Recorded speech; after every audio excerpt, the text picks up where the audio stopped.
Déclaration de l'Union pour la démocratie et l'intégration sociale, UDIS.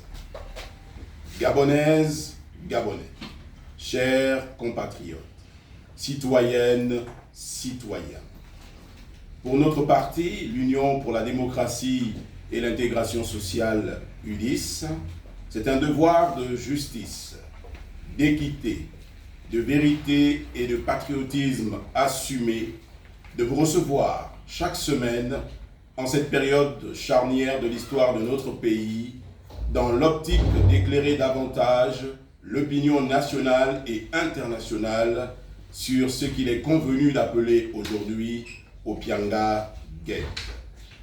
Au cours de la présente conférence de presse, nous convoquons très respectueusement votre attention sur les aspects sociaux, économiques et globalement humains de cette saga juridico-politique hideuse et immorale.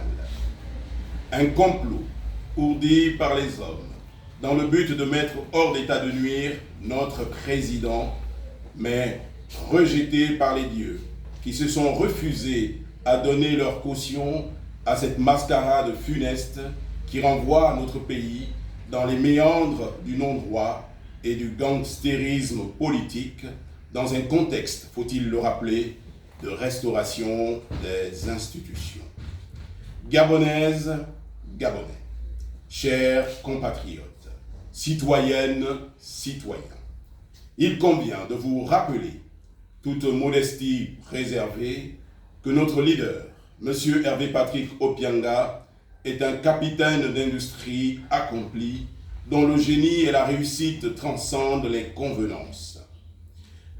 Un courageux créateur de fierté contagieuse, dont la vision, à travers la holding HPO et associés, est de promouvoir durablement l'audace entrepreneuriale au Gabon en particulier et en Afrique plus largement. Sans l'aide de l'État et sans avoir jamais reçu de marché de l'État, depuis près de 40 ans aujourd'hui, M. Hervé Patrick Opianga s'est lancé dans une odyssée entrepreneuriale visant à transformer les contraintes en opportunités au profit du plus grand nombre de ses compatriotes, hommes et femmes, jeunes, adultes et personnes vivant avec un handicap. Depuis bientôt 40 ans, la vie, la subsistance et la dignité de milliers de compatriotes, hommes et femmes, enfants et vieillards, dépendent des initiatives sociales, des œuvres de bienfaisance et des entreprises de M. Hervé Patrick Opianga. Pour citer les principales, la Sogada dans le secteur de l'agroalimentaire, Triam dans le transport des hydrocarbures, SGPT Transport, SGPT BTP, SGPT Mines dans le secteur des mines et des carrières, SCI Mukouti dans le domaine de l'immobilier, Médical Pro dans le secteur de la santé. Cette liste des initiatives économiques, patriotiques et solidaires de M. Hervé Patrick Opianga au Gabon n'est pas exhaustive. Homme d'affaires prospère et porte-étendard du rêve gabonais, au nom de notre jeunesse sacrée, Hervé Patrick Opianga ne tarit pas d'idées novatrices au service de l'image de marque de notre économie nationale, à travers une contribution pragmatique et efficace à l'indice national de développement humain, à notre produit intérieur brut, ainsi qu'au produit national brut du Gabon durant les 30 dernières années. En substance, M. Hervé Patrick Opianga est un créateur de richesse, un révélateur et promoteur avisé de talents nationaux dans des secteurs variés de la vie politique, économique, sociale, culturelle et sportive du Gabon. Gabonaises, Gabonais, chers compatriotes, citoyennes, citoyens. Les latins disent « Ecce homo » pour dire « voici l'homme ».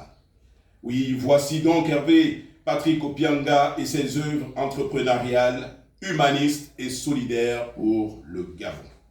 Voici l'homme que le pouvoir actuel traque et chasse injustement, ignoblement, iniquement depuis le 20 novembre 2024 pour le seul tort qu'il a exercé en toute responsabilité le 14 novembre 2024, eh bien, la libre expression de son parti politique, l'UDIS, en appelant à voter non au référendum du 16 novembre de la même année. Ece Homo, voici l'homme, l'un des rares Gabonais, promoteurs à fonds propres, de milliers d'emplois directs et indirects au profit du plus grand nombre. Voici l'homme qu'une justice instrumentalisée et spécieuse veut sacrifier à moindre frais et de manière cavalière et sordide sur l'autel de sombres et lugubres calculs politiciens. Voici l'homme qu'une justice dévoyée et sous influence veut enterrer, et avec lui la vie et la dignité de plus de 7000 citoyens gabonais. Ece Homo, voici l'homme qu'une économie de rente comme la nôtre veut se permettre de réduire au silence, d'éliminer et d'enterrer à jamais les initiatives prospères qui contribuent pourtant à la diversification d'une économie encore trop dépendante du pétrole. Ece Homo, voici l'homme, fondateur d'un centre de formation qui a fourni à travers son club une belle brochette de talent à la sélection nationale de football.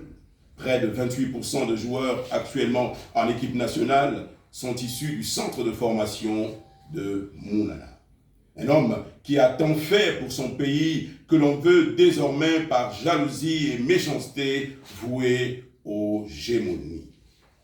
Ece Homo, voici l'homme dont on doit en vérité s'accorder à reconnaître aujourd'hui qu'on ne trouve en lui aucun motif sérieux de condamnation à mort, d'exclusion ou de bannissement définitif de la société et de la terre de ses ancêtres. Gabonaises, Gabonais, chers compatriotes, citoyennes, citoyens, à cette étape de notre propos, il nous plaît d'adresser très respectueusement ces quelques mots au premier garant de la justice sociale et de la justice tout court au Gabon, du bien-être des Gabonais et de la souveraineté multisectorielle de notre économie. Monsieur le Président de la Transition, chef de l'État, le général de brigade Brice Clotaire Oligui Nguema. Dès vos premières apparitions publiques, au lendemain de ce que vous avez vous-même qualifié d'opération Sauver la Nation, vous vous êtes présenté comme un fervent catholique confirmé et assumé. Pour la première fois dans l'histoire politique du Gabon, vous avez doté la présidence de la République d'une aumônerie catholique dirigée par un éminent prêtre catholique. L'Union pour la démocratie et l'intégration sociale, UDIS, attend que la dignité de la personne humaine, premier principe permanent de la doctrine sociale de l'Église catholique, soit effectivement respectée, protégée et traduite dans les faits au Gabon. Voici le moment favorable. En effet, le Pianga Gate vous donne l'opportunité providentielle de pouvoir authentiquement restaurer et sanctuariser de manière définitive la dignité des Gabonais. Vous passerez ainsi de la parole aux actes. En effet, à l'aube du 30 août 2023, vous avez promis, la main sur le cœur, de restaurer la dignité du peuple gabonais.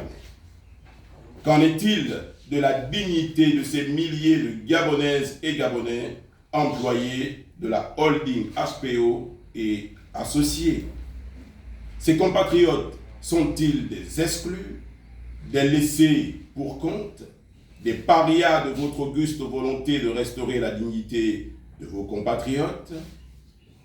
Ces milliers d'emplois directs et indirects ne méritent-ils pas d'être sauvegardés au nom de la restauration de la dignité des Gabonais? Existe-t-il une restauration de la dignité pour les uns et non pour les autres? Monsieur Hervé Patrick Opianga et les milliers d'employés de la holding HPO et associés appartiennent-ils à un peuple autre que le peuple gabonais?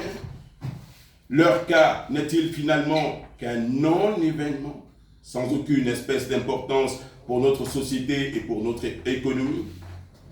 Monsieur le Président de la transition, chef de l'État, une énième fois, l'UDIS s'interroge.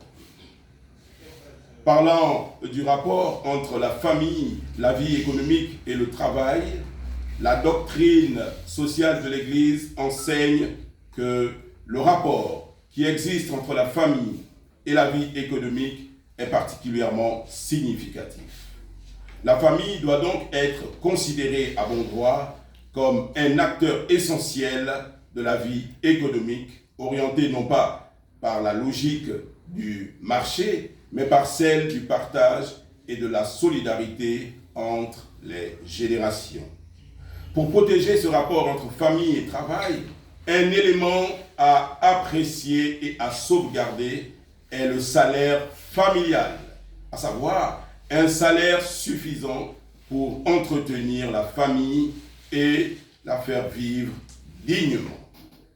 Gabonaises, Gabonais, chers compatriotes, citoyennes, citoyens, Monsieur le Président de la transition, chef de l'État, depuis 4 mois déjà, de milliers de familles gabonaises, vos compatriotes, hommes et femmes, enfants, jeunes, personnes âgées, personnes vivant avec un handicap, ne perçoivent plus un salaire familial leur permettant de vivre dignement dans leur propre pays du fait de la fermeture arbitraire des entreprises de la holding HPO et associés. Cela ne vous émeut-il pas? Mais quel père de la nation souhaitez-vous être en vous montrant aussi froid, flegme, insensible et indifférent à la détresse de vos compatriotes, hommes et femmes, enfants et vieillards? En attendant une réponse des plus hautes autorités de la République, l'UDIS, ainsi qu'il l'a annoncé à sa précédente sortie, a déposé un courrier au ministère de l'Intérieur et de la Sécurité à l'effet de solliciter l'autorisation d'organiser des marches, des rassemblements et des sittings dans divers endroits de la capitale et dans l'ensemble du pays, avec la participation de tous les compatriotes affectés par cette situation. L'accusé de réception de cette demande faisant foi.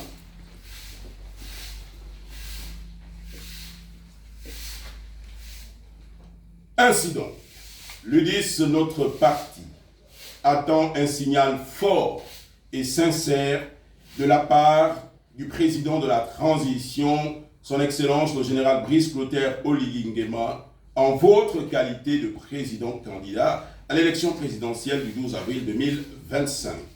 Nous attendons des actions fortes, manifestant ainsi votre volonté politique réelle et indubitable pour le règlement efficient, juste et équitable de cette situation malheureuse qui risque, si l'on y prend garde, de conduire notre pays vers un véritable génocide social.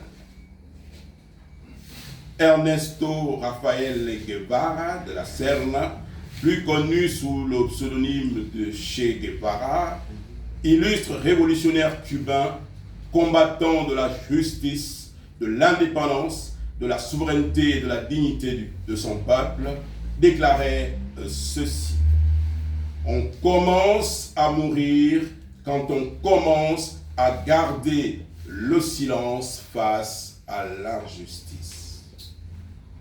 On commence à mourir quand on commence à garder le silence face à l'injustice.